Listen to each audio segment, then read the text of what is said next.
Fait que c'est un défenseur excellent défenseur, très bon offensivement. Puis moi, j'ai appris à le connaître quand même un petit peu sur le tard. Je ne l'ai pas suivi parce que moi, je suis plus vieux que Philippe, tout ça. Puis son hockey mineur, je n'avais pas entendu parler beaucoup, énormément. Mais j'ai su, par exemple, c'était un des rares à avoir été repêché dans la Ligue nationale si jeune, puis tout ça, puis de jouer dans la Ligue nationale si jeune. Puis Philippe, qu'est-ce qu'on entendait parler de lui? Lancer, frapper, incroyable, très bon offensivement.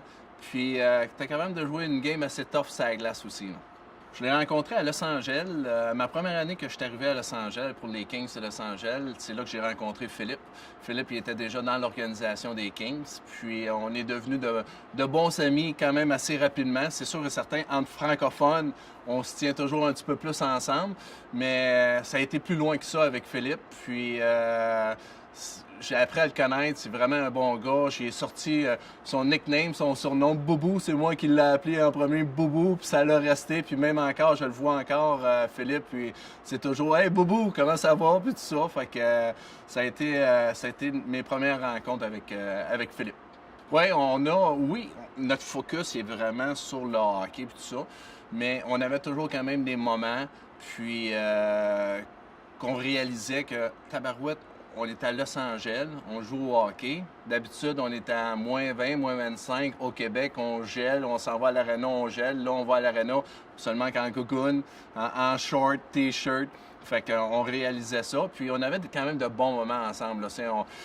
Durant la saison, quand on avait, mettons, des journées de congé, on se faisait souvent, mettons, des petits 5 à 7, des get-together. Puis ensuite, nos parties de Noël.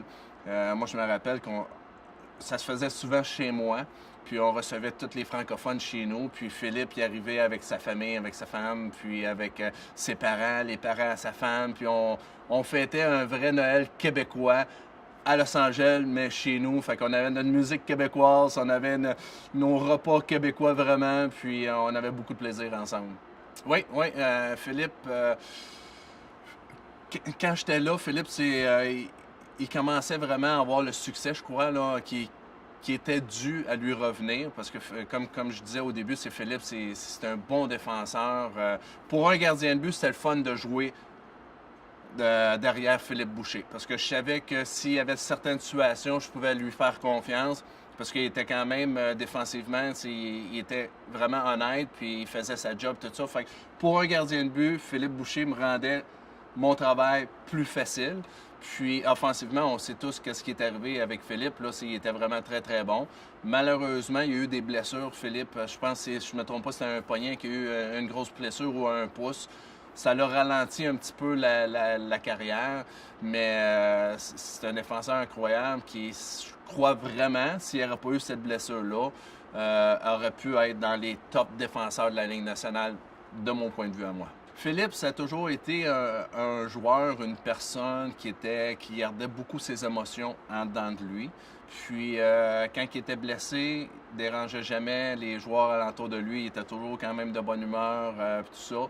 Mais quand tu le connaissais personnellement, quand tu avais des moments tout seul avec lui, on ressentait, il nous parlait quand même de sa frustration. C'est quand même, c'est frustrant d'être blessé, surtout quand tu arrives à un certain moment de ta carrière, que tu sais que tu t'en viens dans les tops, dans l'élite vraiment de la Ligue nationale, puis il y a des blessures comme ça qui arrivent, c'est sûr et certain que c'est frustrant. Puis il y avait cette frustration-là. Puis nous, de notre côté, on essayait de l'encourager le plus possible. Puis qu'est-ce qui était plate, c'est comme il revenait au jeu, puis hop, la blessure revenait. C'était toujours comme à recommencer. Puis je pense pour un joueur de hockey, c'est la chose la plus frustrante qu'il peut pas avoir quand tu n'es pas capable de guérir cette blessure-là parce que tu sais que tu es capable de jouer dans la Ligue nationale, tu sais que tu es capable d'être un top player dans la Ligue nationale. Fait qu'il vivait quand même beaucoup de frustration, mais laissait jamais paraître alentour de l'équipe comme de quoi que c'était une personne qui était frustrée. Il était toujours là en train d'encourager tout le monde. Puis il avait toujours le sourire. C'est Philippe, c'est quand même un gars qui est drôle, puis tout ça. Fait qu'on avait du plaisir quand même. Mais en dehors, tu pouvais ressentir qu'il y avait quand même beaucoup de frustration.